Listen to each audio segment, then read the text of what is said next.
IBC Amendment Act Part 6 2026 Amendment. So now we are talking on liquidation process, restoration of CIRP, appointment and replacement of liquidator.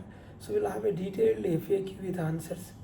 So what are the major amendments relating to the liquidation under IBC Amendment Act 2026? See, the IBC Amendment Act 2026 introduces one of the most significant reforms in the liquidation framework under IBC.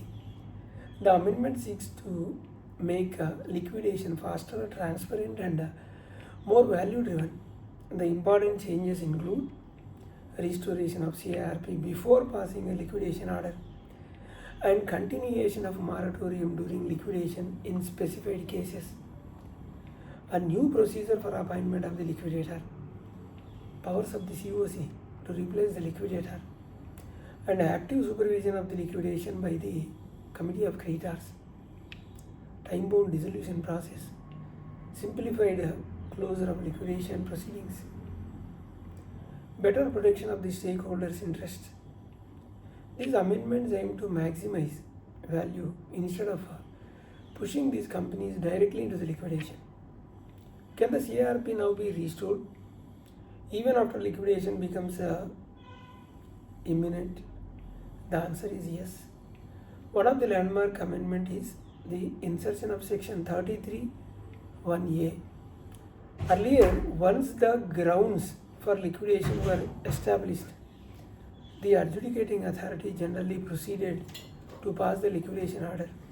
Now, before ordering liquidation, the NCLT may consider an application filed by the Committee of Creditors seeking a restoration of the corporate insolvency resolution process.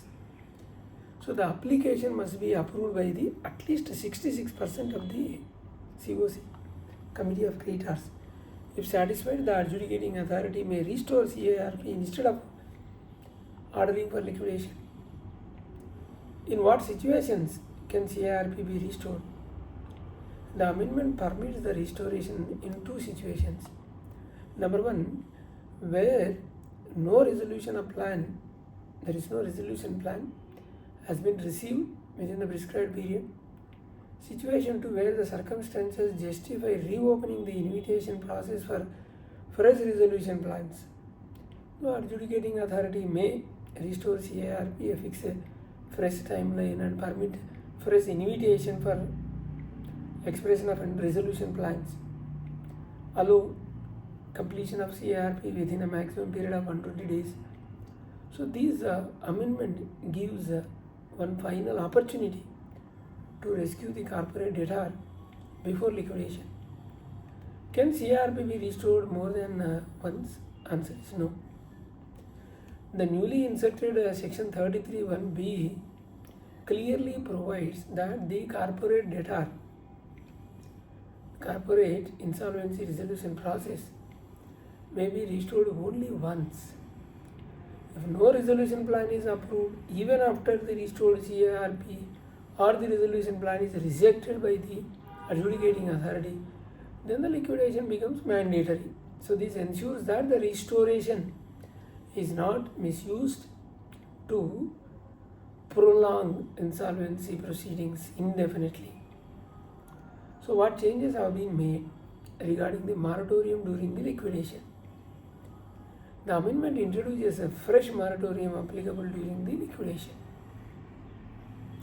Upon passing the liquidation order, a moratorium similar to section 14 may apply in respect of specified proceedings. However, the central government may notify certain transactions that are exempt from this moratorium after consultation with the financial sector regulators. This provision protects the liquidation assets. It prevents unnecessary litigations, ensures orderly liquidation, preserves the value of the stakeholders. So what is the new procedure for appointment of the liquidator? The amendment substantially changes the section 34 Earlier, the resolution professional generally continued as the liquidator. Now, the adjudicating authority shall refer the matter to IBBI. IBBI shall recommend another insolvency professional.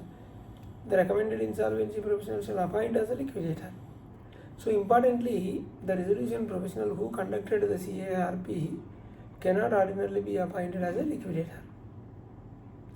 So, this reform enhances independence and the transparency in the liquidation process. Why has the government separated the role of the resolution professional and the liquidator? The objective is to strengthen the independence. During the CIRP, the resolution professional performs a facilitative role.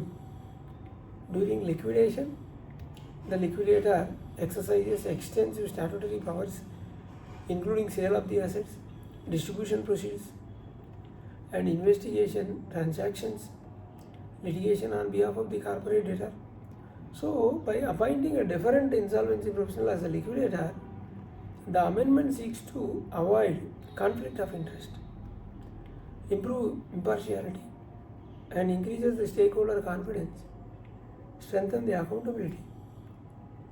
Can the committee of creditors replace the liquidator? Yes. Newly inserted section 34A empowers the COC to replace the liquidator. COC may resolve with not less than 66% voting shares that the existing liquidator should be replaced. After obtaining the written consent of the proposed insolvency professional, the COC may apply to adjudicating authority. If no disciplinary proceedings are pending against the proposed professional, the adjudicating authority shall appoint the new liquidator. So, what powers does the committee of creditors now has during liquidation? The committee of creditors now has a continuous supervisory role throughout the liquidation.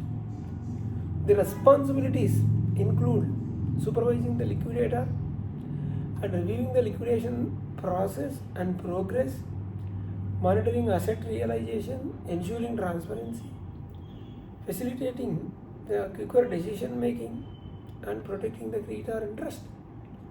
So, this represents the major departure from the earlier framework where the COC ceased to function once the liquidation commenced. Now, what changes have been made regarding claims during the liquidation? The amendment revives the duties of the liquidator under section 35. The liquidator must now maintain the updated list of the claims and continue the proceedings relating to the avoidance of transactions, continue the proceedings relating to fraudulent or wrongful trading, keep the committee of creditors informed about the liquidation progress. So, the process shifts from merely collecting the claims to actively managing and updating them throughout the liquidation process. So, what amendments have been made regarding secured creditors? The answer is the amendment introduces stricter provisions governing secured creditors. The key changes includes the secured creditors must identify the security interest within 14 days from the liquidation commencement date. Failure to do so results the security being deemed relinquished to the liquidation estate, where the multiple secured creditors hold security over the same asset. Realization requires agreement by creditors representing at least 66% of the value of such secured claims. So, these provisions aim to reduce the disputes and ensure coordinated realization of secured assets. So, I will repeat once, where the multiple secured creditors hold security over the same asset, realization requires agreement by the creditors representing at least 66% of the value of such secured claims. What changes have been introduced regarding dissolution? The amendment revives section 54 to make dissolution time bound. the liquidator should complete the liquidation and apply for dissolution within 180 days. Adjudicating authority may grant extension up to 90 days, additional days if sufficient reasons are shown. The committee of creditors may determine the manner pursuing pending avoidance applications even after dissolution. Dissolution does not automatically terminate avoidance or fraudulent trading proceedings. So these amendments prevent liquidation proceedings from continuing independently. How do these amendments benefit stakeholders? Financial creditors, yes, greater supervision over the liquidation, ability to replace inefficient liquidator, better recovery prospects, and resolution applicants one final opportunity for revival through restoration of CIRP. Even for insolvency professionals, clear distinction between CIRP and the liquidation rules, very clear. Better governance framework is there. Even for corporate data, increased possibility of rescue before liquidation, opportunity is given, and faster closure of liquidation becomes inevitable now. Adjudicating authority has a greater flexibility to restore CIRP wherever value can still be maximized. A structured timeline for liquidation and dissolution. Hope you are clear. So the key takeaways, once again, the amendments fundamentally reshapes the liquidation regime. The major highlights here, the very interesting, CIRP can now be restored before liquidation. Restoration is permitted only once. A fresh and independent liquidator will ordinarily be appointed. The Committee of Creditors, COC, continue to supervise liquidation. The COC can replace the liquidator with 66% vote. Claims management becomes more transparent now. Secured creditors must comply with stricter timelines. Liquidation and dissolution become time bound. Pending avoidance and fraudulent trading proceedings can continue even after dissolution. So these reforms are expected to make liquidation more efficient, accountable, and commercially effective. So the amendments to section 33, 34, 34A, 35, 52 and 54 mark a major shift in insolvency framework. By allowing restoration of CIRP before liquidation, introducing an independent mechanism for appointing and replacing liquidators, strengthening the supervisory role of the Committee of Creditors, imposing stricter obligation on secured creditors, and prescribing a clear timelines for liquidation and dissolution. The amendment seeks to maximize value, reduces the delays, and improves creditor confidence. So these reforms are expected to make liquidation more transparent, accountable, and time-bound process under the IBC. We have two channels, RR Corporates and other channel RR Legal Talks. Please do subscribe, hit the bell icon so that you will not miss my latest videos. We'll meet in part 7. Thank you.